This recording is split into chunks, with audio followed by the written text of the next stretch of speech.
In a previous video, I listed my top 5 Best Actress winning performances, but I have some other favorites too. Hey, it's Michael, aka Oscar Man, and I want to share with you some Best Actress winning performances, some that you have likely seen, and a few that you may want to consider. Let's start with a more recent winner. But first, I want to say that the Best Actress performances of the past couple of decades haven't exactly wowed me. Most were good, but I don't think they were as strong or memorable as ones from earlier years. That could also be said about films in general. Okay, I'm showing my age. Anyway, let me tell you about Black Swan. When I left the theater after watching this 2010 film, I had the most visceral reaction I've experienced before or since. I couldn't explain it. Of course, the film was dark and somewhat disturbing. Hell, I'd seen my share of psychological dramas, but I didn't have anxiety afterwards. Note, I don't suffer from anxiety, and I'm not making light of it for those who do. Anyway, I thought and thought about this, but couldn't understand why the film affected me so deeply. I asked friends, even one who was a therapist, and though several explanations were offered, none got to the core of my uneasiness, which rectified itself soon after. Wow, I'm getting too serious here. My personal issues aside, I think Natalie Portman's Oscar was not only deserved, but her performance stands as one of the best in the category since. Oh, no, please. You're not well. Let go of me. I can't handle this. I can't. I'm the Swan Queen. You're the one who never left the court. Nina! In another life, I worked at a college. One of my enjoyable side gigs was teaching psychology. I would always incorporate watching a film as one of the assignments, asking students to diagnose what they thought was the protagonist's condition. And after reading some of these, I gently suggested that perhaps another profession might be a better fit. One of those films was 1957's Three Faces of Eve, which was loosely based on a true story. I remember being affected by this film when I watched it as a young person and how it influenced me to pursue a degree in psychology. As for the film, while Joanne Woodward was exceptional in this challenging role, the movie came off as less technical in its exploration of multiple personality disorder and played more like a melodrama. In fact, it bombed at the box office and only drew audiences after Woodward's Oscar win.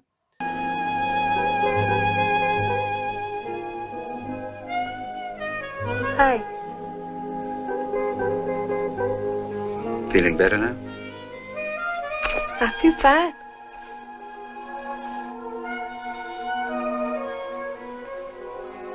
What was it, a headache? No, I didn't have no headache. She had one, but I didn't. Fun fact, the real-life Eve actually had to sign 3 separate contracts with 20th Century Fox, giving them the rights to their story, even though she actually had 26 different personalities. Three Faces of Eve was only Woodward's third film, and being an unknown, wasn't the studio's first choice for the role. Who was considered? Well, first choice would have been interesting. I don't know about that one. And reportedly, this Oscar winner turned it down. 1958 was great for Woodward because she got 2 big prizes that year. Have you seen Johnny Belinda? There are a couple of reasons why this 1948 film is memorable. It was, at the time, the first Hollywood feature that had the subject of rape as its main theme. Jane Wyman was the first actor since the silent era to win an Oscar without speaking a word. And the film has the dubious honor of losing in the most categories to date, 11 out of its 12 nominations. All that aside, its single award for Wyman's performance was, I think, very deserved.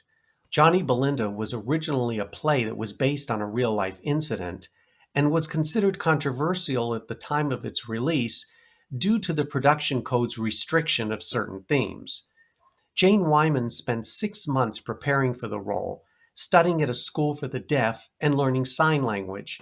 This is noon, with the sun directly overhead, afternoon, evening, and night, when the sun has disappeared completely. Good morning. Good night. Now that's bread. I always thought Wyman was very moving and earned the Oscar, even though she herself thought she wouldn't win because the category was very strong that year. Who would you have chosen? Jane Wyman shared a funny story about the night she won. So we're sitting there, and the announcement is made, and I just keep sitting. I didn't hear it. So Walt punched me in the arm, and he said, "It's you." And I said, "Oh." So, and I got up, and my purse was on my lap, and it fell, and everything went phew all the way down to the footlights. So I got up there, had nothing prepared. There was no way in my mind that I could have won this, you see. I was delighted to be nominated, but I had no ambition and no thought of winning. So the only thing I could say was that I got it for keeping my mouth shut, so why don't I just do it again?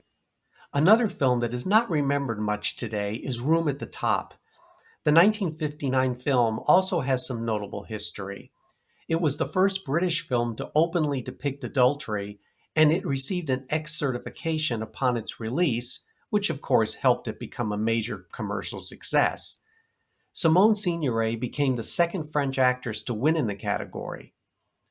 And for trivia buffs, supporting actress Hermione Baddeley holds the record for the shortest performance ever to be nominated. Oh, and Signoret's performance was also one of the shortest to win Best Actress. Vivien Leigh was the producer's first choice for the role of Alice, but I think Signoret's worldly wise performance is perfection. I suppose you are going to work for Brown. Yes. You've done very well for yourself, Joe. Finally, you've got everything you wanted. Haven't you?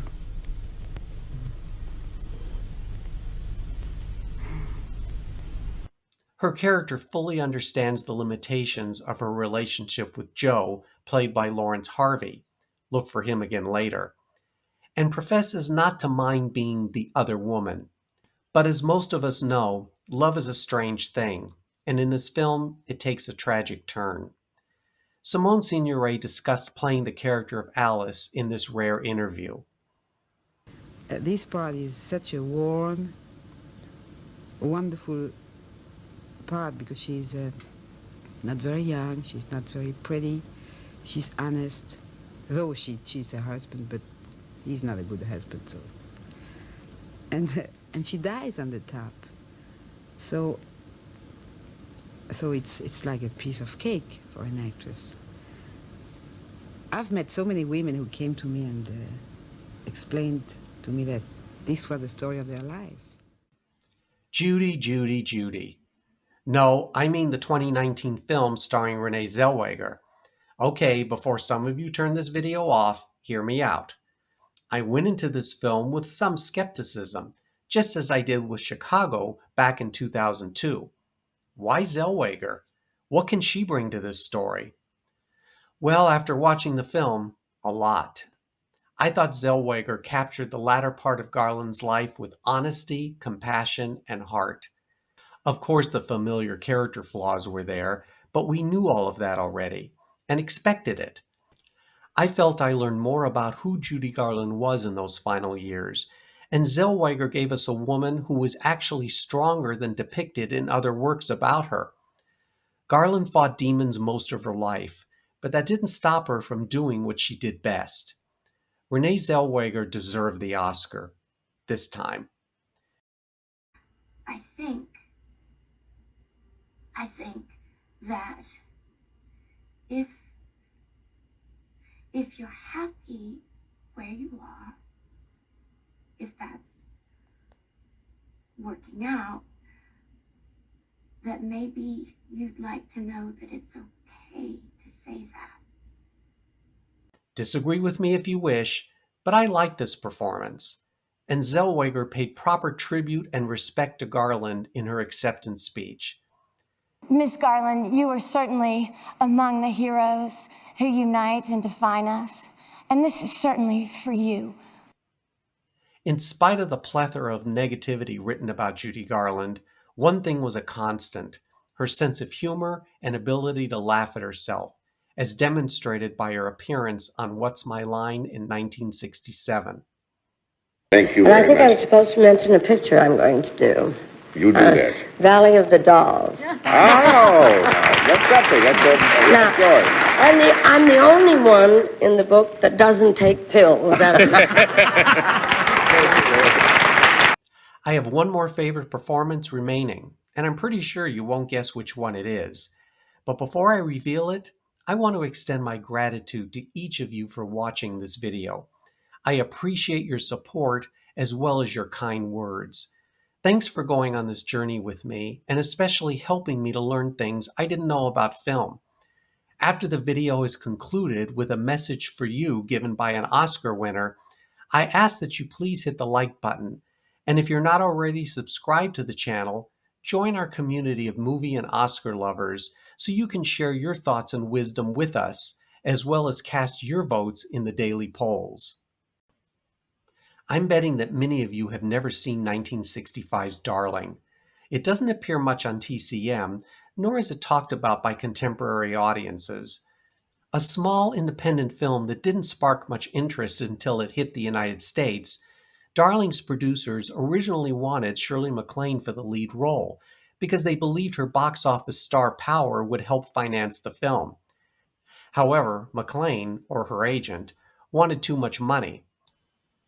So director John Schlesinger remembered an actress he had previously worked with in 1963's Billy Liar.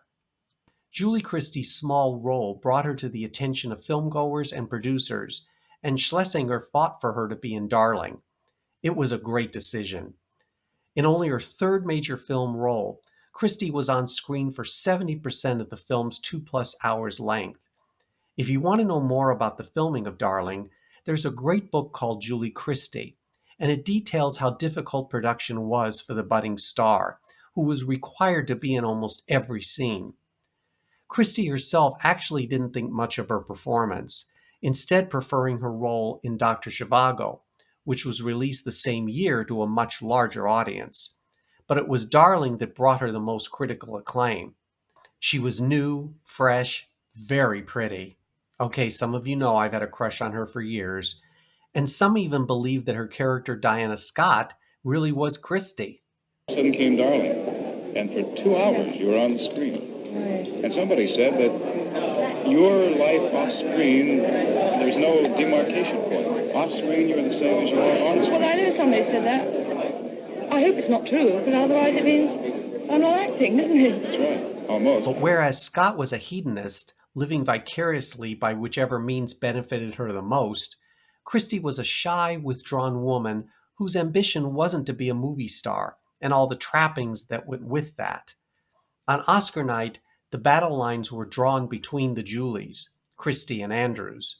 Would the winner be a newcomer in a then daring film about the swinging 60s? Or would the wildly popular and wholesome The Sound of Music bring the previous year's winner a back-to-back Oscar? When her name was called, Julie Christie bounded to the stage in her custom-made gold lame pantsuit and ran smack into presenter Rex Harrison, giggling her way through her acceptance speech. She was truly Darling. I asked you to go. Why haven't you? Because I've stayed.